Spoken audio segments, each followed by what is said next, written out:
Hello. I was 48 hours without power, water and phone reception over the last 2 days because of Storm Eowyn here in Ireland. I'm just going to briefly go over what was good, what was bad, what I was prepared for, what I wasn't prepared for, what lessons I learned along the way, and how I can improve in the future for a few quid. Like, none of my preps were particularly expensive, just a few bits here and there over the years. Some were very handy, some were not. So we'll go over it now. First thing I want to impress upon you, if I can, the power of solid fuel. This bundle of turf was a huge benefit with a stove. We were able to cook, we were able to boil water. Sticks, those are freshly collected sticks. But you have drier wood here, you have turf, and you have more inside, and that made a huge difference in middle of January because it was freezing. Alright, the other positive, here we are out in my little shed. I had plastic containers of food, tinned food, and I also had some bottled water. Was a big benefit. I get a gift card at the end of every year in my job, and it's usually between 50 and €100. And I'd usually go out and spend a chunk of that in Tesco just getting canned goods. Beans, corn, ambrosia, carrots, peas, pasta, bottled water. All came in handy when we were 48 hours without power. Another huge positive was that we had a stove. We had this thing roaring for 48 hours. We were cooking our dinners on it. We were boiling water on it. We stopped the fire every morning, cleaned it out, washed the glass, scrubbed the carbon off the inside, and lit it up again. And it made a huge difference. We had no heating without electricity, so you see we have wood, turf. We have bags of turf, bags of sticks. When the storm came along and the power went out, we brought in 3 full bags of turf and 2 full bags of sticks, and we went through half of that over 2 days cooking and also heating. We slept next to the stove actually because the heating was off in the rest of the house. So this stove, real lifesaver, solid fuel. Another hugely helpful yoke was this camping stove. It's a little butane cooker. Saw plenty of use in the 2 days we were without power. I got this little whistling kettle off Amazon. It was quite cheap. It's got a little temperature gauge on the top. So it was, we were using it constantly. And one little can of, just like that. And one of these little cans of butane, they're an Aldi or Lidl job, and they were like, what, €2 each, €2.50, €3 at the most. Each one lasted over 24 hours of constant cooking. The fact that we had this little butane stove, it was huge for cups of tea, boiling water, whatever we needed. Very handy. Alright, when it came to candles, we had, here we go, tea lights. We had loads of these. We went through maybe 20 of them over 48 hours. They were handy. If you need to light up a dark area, handy enough. The real saver was these big long candles. Now, we only had 2 glass bottles on hand to put these into. And another thing that was handy was a camping knife to shave down the candles to fit them into the neck. These candles were the main source of light at night time. We would have 2 of them going at a time. I had 8 of them handy, and I think we went through 6 of them over 2 days, and that was being conservative. So in retrospect, these big long candles that you get, I think they're only about €1 each in Mr. Price or any kind of dollar store or pound shop that you might have. These were the real deal. These were what gave us light in the darkness. The fact I only had 8 of them was pretty bad. I should have probably had 30 or 40 of them, to be honest. So that's a lesson learned right there. Another thing that came in handy was this water filter. We had the water went after about 18 hours, and we used this to filter any old bits of water that were lying around in cups, in bottles, or whatever was left in the tap. It came in pretty handy. Now, I've had this for about 2 years. I got it to filter fluoride out of the water because Ireland is one of the most heavily fluoridated countries in the world, and I don't think it's particularly good for you, if I'm honest. So I had this on hand. We filtered all our water through it. Pretty handy. Now, another thing we made use of that was probably of questionable usability is this. It's basically a candle making kit, a real cheap one off Amazon. Now, I've been using this for years. The idea is you basically get your old candles, you put them in here, you have a pot full of water, and you melt down the wax. Then you take your old candle, glass or whatever, and here you have wicks. Here you have double-sided stickers. You put your wick in there. You have a bracket here. You put the bracket on to hold the wick in place, and then you just pour you get the melted wax and you just pour it in here. If I learned a lesson, it's that you should be doing this before the power goes out and not when the power is actually out, because I'd say over the 48 hours I managed to make 3 candles on the stove. If you're going to keep candle wax, melt it down and make new candles with it, it's easier just to do it on an electric hob or a gas stove or whatever. When you're messing around with this stuff, when the power is already out, you're relying on daylight, and it's not as fun. So here is actually one of my little homemade candles that I made just from melting down old wax and putting in a new wick. Here's another one. This is one that was it was sitting in this glass, and I just whipped it out. Yeah, I mean, they're functional. They don't look great, you know, but if you needed a candle in an emergency, that kit was like 10 quid, and you could make a couple of fairly moderate candles with it, no problem. None of the ones that I've made have been particularly fabulous or anything. I mean, the ones you buy in the shop are probably a lot better, but you know, it's a handy little feature to have if you've no power for several days on end. Alright, so this is one that was really unhelpful. I'm sure if you've ever watched prepper videos, you will see the notion, collect your old cooking oil and either make a candle or a burner. Well, I did that and I made these 2.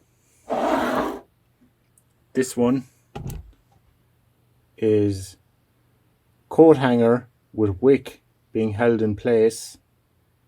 It never amounted to anything. I think the reason is the wick that I have. I got this wick off Amazon. It was quite cheap. It's way too thin. It was completely useless for the task. This is probably used for decorative candles. If you're going to make an old cooking oil burner, you probably need a wick that is a lot thicker than this. I probably gave an hour and a half messing around with this. This is another one. I have the wick. I have a kind of a clothes hanger and a bunch of wick wrapped together. It never really amounted to anything, to be honest.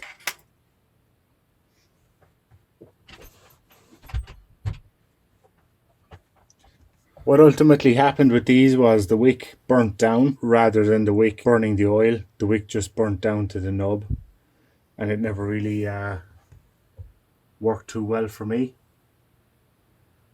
Although in fairness, that doesn't look too bad now.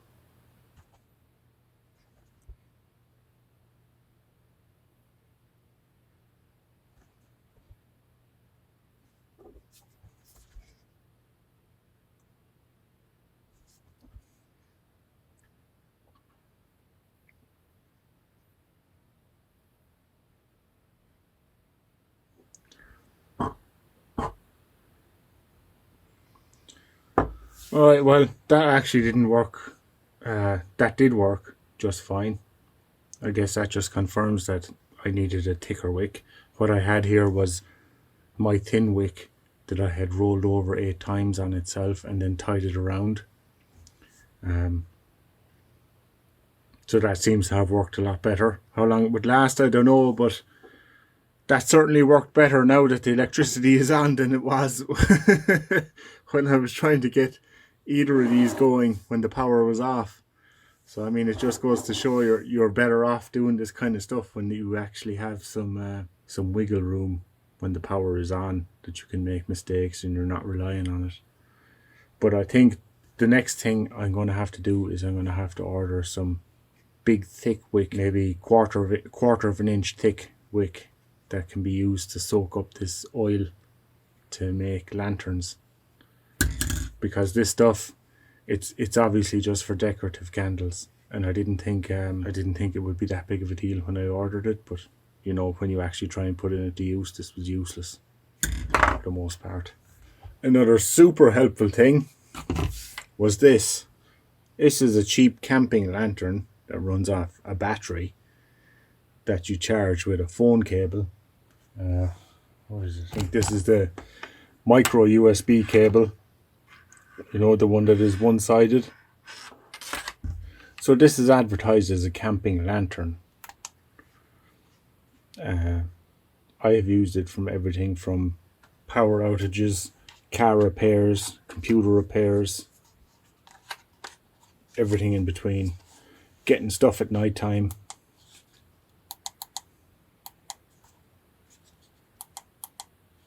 Very, very handy thing. And the battery on this lasts for probably 6 hours at a time. It's really good. Like, I mean, this is one of those purchases that I got that really, really showed its value in the end, because I use it for everything. And when the power went out, it was very handy. And lastly, an old bucket. You never go wrong with an old bucket. Always handy. What happened was the water went after 12 hours. The toilets wouldn't flush, so we had to collect water from outdoors, drips from the gutters. Some of it was from a water rain collection barrel out the back, and we had to collect water to put it in a cistern of the toilet just to flush them. So again, an old bucket, you can't go wrong with one. So to finish up, lessons learned. Lesson 1, more candles. Candles, they're cheap. You should have a ton of them on hand. 40 of them, 50 of them, and a bag of tea lights. Can't go wrong. Lesson 2, tin foil. If you have a stove, tin foil is your saving grace when it comes to cooking. Just wrap all your food in tin foil and fling it into the fire. Super handy. So lesson 3, water. We went through a lot more water than I thought we would when the water went out. After about 12 hours after the power went out, we were going through one of these every 12 hours. So we went through 3 of these, and you don't see them going. Now I had 8 or 9 in storage. But yeah, we went through water a lot quicker than I thought we would. A great deal quicker, in fact. Lesson 4, matches, lighters. Keep plenty of them on hand. You're going to be using them a lot. Lesson 5, this camping lantern in particular was a huge saviour. For just, it's the middle of January. We had about, it got dark at 4 p.m, 4:30 p.m, 15-16 hours of darkness. A lantern like this with a long battery life was hugely, hugely helpful. And in that vein, I have another lamp here. This is an air compressor for like air beds and stuff, and it runs off a universal battery that you can get from, I don't know, is this one Lidl or Aldi? But again, what is it? just having this long life battery just to throw in the corner and light up half a room. Again, it was one of them handy little features that was very useful in the end. The air compressor was also useful because I did have a blow up bed that I blew up and put in front of the stove. The kids were sleeping on it because that was the only warm room in the house, you know. And also, before I forget, I know the last one I said lastly, but this is really the lastly. If you rely on solid fuel like we do with a stove, a hatchet, that's going to make your life a lot easier when it comes to chopping wood. Even the wood that you buy, it's often too big to fit in a stove. You can get a hatchet for relatively cheap. I also have a stone for sharpening it, to keep a good sharp edge on it. That came in quite handy, just cutting wood for the stove to cook our food, heat our water. And also a bellows. I don't know where I got this, and it's knackered and it's been mistreated and mangled, but it still works. If you ever need to revive a fire or blow a fire up for cooking food on, quite handy. Sees a lot of use, as you can probably tell from how battered it is. But yeah, that's it. Hope some of that was helpful. I wouldn't call myself a professional prepper or anything of the sort. You know, usually our power outages last a day at the most. But this last one was kind of an eye-opener. So anyway, hope it was helpful. See you next time.